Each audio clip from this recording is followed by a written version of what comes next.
자, 인투TV 시청자 여러분, 안녕하십니까. 제 양쪽에는, 이제 또, 인천투데이를 이끌어 가시는 우리 또 기자분들 모여주셨습니다. 제 왼쪽에는 이보령 기자님 나와주셨고요. 네, 안녕하세요. 그리고 제 오른쪽에는 또 조현주 기자님 나와주셨습니다. 반갑습니다. 인천시가, 이번에 그 의미 있는 그 결과를 발표했습니다. 바로 이제 2019년, 인천의 사회지표를 이제 분야별로 이렇게 딱 발표했는데요. 그래서 이제 뭐 인천시를 구성하는 각종 통계들이 다 나와 있습니다. 어떤 지표들을 이제 인천시가 발표했는지 기자분들이 다 취재를 해주셨죠. 그렇죠. 네, 그래서 일단 우리 이보령 기자님께서 어떤 분야를 취재하셨고 이제 어떤 유의미한 내용들이 있었는지 한번 얘기해 주시겠습니까? 네, 인천시가 이번에 사회지표를 발표를 한 게 분야가 총 7개 정도였죠. 네. 근데 저희가 이제 좀 각각 나눠서 취재를 했는데요. 저는 이제 사회통합 분야와 이제 문화지표를 취재를 했었습니다. 근데 사회통합 같은 경우는 이제 좀 주목해야 될 부분이 투표율과 자살률인데요. 예, 투표율 같은 경우도 인천 시민의 투표율이 전반적으로 매우 낮게 나타났습니다. 그러니까 대통령 선거 투표율은 13위, 국회의원 투표율은 14위, 지방선거 투표율은 17위로 이거는 거의 꼴찌 수준이고요. 아, 저희가 보통 말할 때 이제 17개 광역 자치단체 뭐 이렇게 얘기하는데 네, 꼴찌였네요. 네. 그리고 자살률도 높게 나타났는데요. 이거는 이제 특별시와 광역시를 해서 7개 중에 2위였습니다. 그러니까 1위가 대전이었고요. 그 다음이 인천인데 이제 부산과 동일한 수준이라고 합니다. 그래서 인구 10만 명당 27.9명이 이제 자살로 매년 이제 그렇게 되시는 건데요. 이 부분에 관련해서 이제 인천시에 제가 문의를 했었습니다. 건강증진과에서 2020년 자살 예방 종합 계획을 수립을 했고 또 올해부터 자살 예방을 위한 기존의 이제 사업 말고 신규 사업 4개를 또 도입을 한다고 합니다. 대표적으로 이야기를 하면 기존에는 일반 기업체도 조사를 했지만 방문 상담까지는 하지 않았는데요. 이번에 이제 방문 조사하고 상담까지 이어지고 또 이제 위험군 같은 경우는 사례 관리, 그러니까 사후 관리까지도 할 예정이라고 합니다. 또 이제 자살 유족 원스톱 서비스 사업이라는 거를 이제 작년 9월부터 시범 운영을 했는데요. 이걸 이제 올해 확대해서 1년 내내 연중 사업으로 좀 기획을 하고 있다고 합니다. 이런 이제 자살 예방을 위한 대책들이 있지만 근본적으로는 좀 인천이 살기 좋아지면 이런 자살률도 떨어지긴 하겠죠.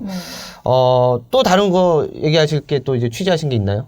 또 뭐 이제 문화생활 지표를 봤을 때는 뭐 이거는 인천시만의 문제는 아닌 것 같습니다만 인천 시민들이 주로 이제 뭐 TV나 영화를 보면서 여가를 보내고 있다라고 이제 통계가 나왔습니다. 특히 여가 생활에 대한 만족도를 보면 만족이 20.7%인데 불만족이 23%로 불만족이 더 높아요. 그래서 이게 왜 이렇게 높은가 봤더니 경제적 부담. 그러니까 이제 일단 돈이 들어가는 거죠, 문화생활에.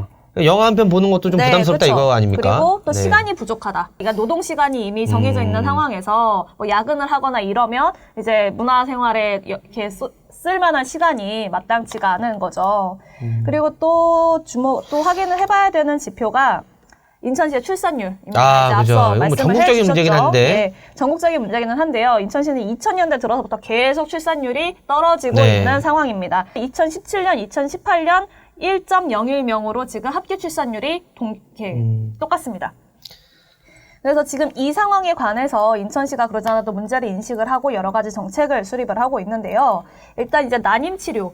그러니까 난임 부부에 대해서 이제 난임 치료의 지원을 확대하겠다라고 나왔습니다. 이제 기존에 이제 한방과 양방 둘 다 올해는 하겠다고 했는데요. 이제 한방 같은 경우는 올해 처음 시행하는 거라고 합니다. 그리고 양방 난임 치료 같은 경우는 이제 중위소득 180% 이하의 부부를 대상으로 하고 있고 또 이제 시술비를 지원을 해주는 상황입니다. 근데 이제 시술은 최대 17회까지 지원을 해주는데요. 시설 지원비 같은 경우가 2019년에는 1인당 최대 50만 원에서 이제는 올해는 1인당 최대 110만 원까지 확대 지원을 하겠다고 합니다. 네, 근데 이제 아이를 낳는 것도 중요하지만 낳아서 키우는 것도 좀 이제 많이 부담을 덜어줘야 될 거 아니에요? 네. 그에 따른 뭐 대책도 좀 마련되고 있나요? 네, 인천시가 그러지 않아도 이제 아이를 낳고 나서 이제 말씀하신 것처럼 키우는 공간을 확보하는 것도 중요하잖아요. 근데 그 부분에 관련해서 이제 만 0세에서 5세 아이를 대상으로 하는 그런 복지 시설과 만 6세에서 만 12세까지의 아동들 대상으로 하는 돌봄 공간을 이제 올해 늘리겠다라고 발표를 했습니다. 그래서 대표적으로 보면은 이제 출산과 그다음에 육아까지를 이제 한 번에 해결을 할 수 있는 이제 장소가 2021년, 그러니까 내년에 혁신육아복합센터라고 이제 건립을 할 예정인데요. 출산동과 영유아동이 있어서 출산동 같은 경우는 공공산후조리원을 운영을 할 예정이고요. 영유아동 같은 경우는 이제 육아종합지원센터, 그리고 아이들이 이제 놀 수 있는 실내 놀이시설 같은 것들을 제공할 예정이라고 합니다.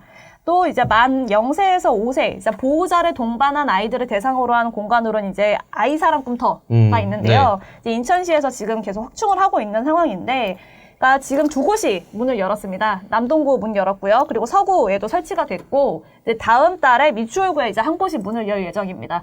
올해 그래서 총 몇 개까지 늘리나요, 그러면은? 지금 그래서 이제 이 세 곳이 시범 사업으로 지금 운영이 되는 거고요. 올해 같은 경우는 27곳을 더 추가로 설치를 할 27곳. 예정이라고 합니다. 네. 그래서 올해는 총 30곳을 이제 문을 열어서 운영을 하는 게 목표고요. 그다음에 내년까지는 아마 100곳까지도 이제 더 늘릴 예정인 걸로 알고 있고요. 네, 그 맞벌이 좀 이게 부부들에게도 많이 도움이 됐으면 좋겠습니다. 네, 그리고 아까 말씀드렸던 건 이제 만 0세에서 5세까지였는데요. 이제 6세에서 12세 초등학생들. 네, 주로 이제 초등학생을 다니는 그 나이대 아이들인데, 그 아이들을 대상으로 하는 돌봄 공간도 이제 더 늘리겠다라고 이야기를 했습니다.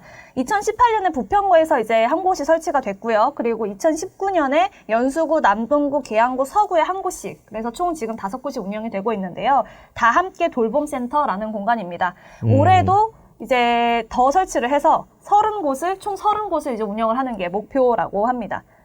네, 잘 들어갔습니다. 일단 그렇죠. 아이들 키우기 좋은 환경이 좀 빨리 마련됐으면 좋겠고, 근데 이제 이렇게 출산율은 떨어지는데, 또 이렇게 신기하게도 인구는 또 증가했다고 하는데 이게 무슨 그렇죠. 일이죠? 예. 네, 일단 2018년까지 인천시가 인구를 조사한 결과, 예. 유일하게 7시 특광역시 중에서 유일하게 인구 증가 추세를 보인 곳이라고 하더라고요. 네. 그래서 이제 이 국내 인구 플러스 등록 외국인 7만 명까지 더해서 총 303만 명에 육박하는 인구로 예상이 됐다고 밝혀왔고요. 시는 이게 출산율 때문은 아니고 네. 알아본 결과 이제 인구 유입이 인구 유치보다 많아서 가능했던 일로 파악이 되고 있습니다. 그러니까 이제 인천이 원래부터 이제 좀 외지인들이 많이 오는 그렇죠. 도시긴 했었는데, 네. 그래도 이제 다른 도시들은 다 감소하는 추세인데, 그렇죠. 이제 인천은 인구가 증가했다는 거. 네. 인구가 증가했다는 거는 뭐 시민들이 그만큼 이제 뭐 인천이 살기 좋은 곳이 되고 있다는 소린가요? 뭐 어떻게 보시나요? 그것을 장담하게 뭔가 확신하기는 힘들 네. 것 같습니다. 이제 생활 환경을 조사한 결과를 보면 일단 주거가 가장 높은 점수를 받긴 했었는데요. 3.47점으로 가장 좋은 점수를 받았고, 또 대기 환경에 대해서 이제 10개 군구 중에 6군데가 가장 낮은 점수를 내놓았습니다. 네. 그리고 이제 나머지 두 군은 수질에 대해서 가장 낮은 점수가 나왔고, 이제 강화군과 옹진군은 각각 의료보건과 교통이 가장 낮은 점수를 낳은 걸로 나타났습니다. 또 인천시의 1인 가구 비율을 좀 주목해 볼 필요가 있는데요. 예. 일단 국내적으로 1인 가구가 폭발적으로 증가하는 것에 비해서는 굉장히 가장 낮은 수준으로 이렇게 낮은 비율을 차지하고 있지만, 한 2030년까지 가다 보면 이제 인천시 1인 가구의 비율이 증가 폭이 가장 국내에서 가장 클 것으로 예상이 돼서 이제 2047년에는 한 36% 정도가 인천시의 1인 가구가 되어 있을 것으로 예상하고 있습니다. 36%나? 네. 그러면은 많은 숫자죠. 일단 뭐 1인 가구들이 이제 늘어날 만큼 뭐 거기에 맞는 이제 정책들도 많이 수립돼야 될 것 같고, 네, 또 이제 제가 알아본 결과에 따르면요, 네네. 인천에 이제 1인당 평균 차량 수가 있을 거 아닙니까? 이게 국내 특광역시 중 제일 많은 도시로 알려졌습니다. 일단 1인당 0.53대인데 분명히 2012년까지만 해도 이제 1인당 0.37대였거든요. 근데 이제 확 늘은 거네요. 네, 지속적으로 계속 늘고 있습니다. 이제 국내 평균이 이제 0.4대인데, 네, 그러면은 이제 0.13대를 상회하는. 웃도는 거니까 이게 인천 다음으로는 바로 대구예요. 0.48대, 울산이랑 같은 수치인데. 근데 이 1인당 자동차 보유가 많은 게 좋은 건가요? 마냥 좋다고 볼 수는 없습니다. 일단 그 이유는 있습니다. 네. 일단 인천에 그런 자동차 유입이 많은 이유가 특히 계양구 쪽에 많은데, 이제 시와 계양구가 뭐 이제 자동차 리스 렌트카를 이제 유치하는 사업을 진행하고 있었어요. 근데 뭐 그건 그렇다 쳐도 일단 자동차 너무 많아지면은 오히려 좀 이제 저 시민들의 거주 환경이, 그리고 생활 환경이 좀 안 좋아지지 않을까. 교통체증부터 시작해서 좀 장난 아닐 것 같습니다. 그래서 또 환경과도 좀 연결돼 있을 거고요. 그래가지고 이제 제가 느낀 거는 그만큼 이제 좀 대중교통 인프라가 확충이 시급하구나 그렇게 느꼈습니다. 네, 저도 찾아보니까 예. 대중교통 만족도는 일단 지하철이랑 버스 순으로 높긴 했는데 네. 통근 통학 시에 이제 교통수단 1위가 자가용이네요. 그죠. 네, 41.5%로 이제 자가용이 가장 많았고 그 다음이 버스, 그 다음에 맞습니다. 철도 이런 식으로 네. 비중을 차지했네요. 그래서 자가용을 이제 통학할 때 이용하는 비율이 40%를 넘거든요. 이거는 이제 대중교통 뭐 시내버스와 네. 철도를 합친 숫자보다 많습니다. 그러네요. 예, 네. 두 숫자를 합쳐도 이제 40%가 되지 않거든요. 근데 대중교통 인프라가 확충이 정말 필요하구나. 인구 300만 도시에 걸맞는 303만입니다. 예, 303만에 걸맞는 그런 인프라가 구축이 필요하다. 이런 걸 저도 다시 한번 느꼈습니다. 인천시는 또 이제 앞으로 향후 미래에 뭐 원도심 트램이라든가 그리고 이제 뭐 광역도시 철도망 광역 철도망 이제 뭐 GTX라든가 그리고 이제 뭐 인천발 KTX라든가 그리고 이제 SBRT 등등 많은 이제 대중교통 인프라 확충하기 위해서 지금 노력하고 있고 뭐 이제 국비를 따오려고 하고 있고 이런 시도들을 하고 있습니다. 그래서 인천이 좀 더 살기 좋은 도시가 되려면은 이제 자동차 없이도 자동차 원활하게 없이도 다닐 수 있는. 시민들이 이제 이동할 수 있는 자유를 누릴 수 있는 그런 도시가 되기를 저는 좀 바라고 있습니다. 그래서 그런 쪽으로 가길 바라고 있고 아무튼 좀 정리해 보자면 인천이 이제 뭐 모든 지표에서 다 나쁜 결과를 보인 건 아니지만 그렇죠. 네. 그래도 이제 모든 시민이 만족할 수 있는 이제 생활하기 좋은 환경의 도시가 되려면은 좀 아직 갈 길이 멀다.